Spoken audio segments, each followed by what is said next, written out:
میں ایک دفعہ چھٹی کے دن ایک جگہ پر اپنے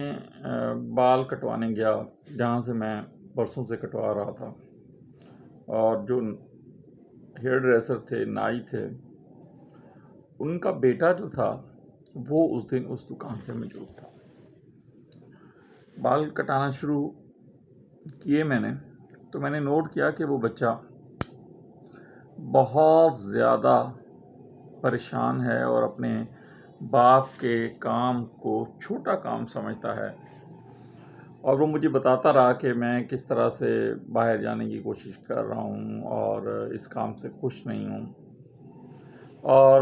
بہت زیادہ احساس کمتری کا شکار تھا۔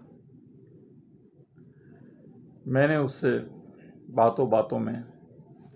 اپنی وکالت کے بارے میں جو اس نے سوالات کیے تھے وہ جوابات دیے، اور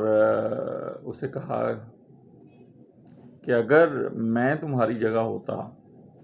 تو اس سے اچھا کوئی کام مجھے نہ ہوتا، اور یہ چھوٹی سی دکان جو تمہارے باپ نے برسوں پہلے شروع کی تھی اس کو میں بہت اچھے سیلون میں تبدیل کرتا، محنت کرتا اور اس کی شاخیں بناتا پورے شہر کے اندر، اور پھر تم دیکھتے کہ پیسہ بھی میرے پاس ہوتا اور دولت بھی میرے پاس ہوتی۔ اس نے مجھ سے سوال کیا کہ کیا آپ اس کام کو نیچ نہیں سمجھتے، چھوٹا نہیں سمجھتے؟ آپ خود ایک چودھری خاندان سے تعلق رکھتے ہیں، تو آپ یہ بات کیسے کر سکتے ہیں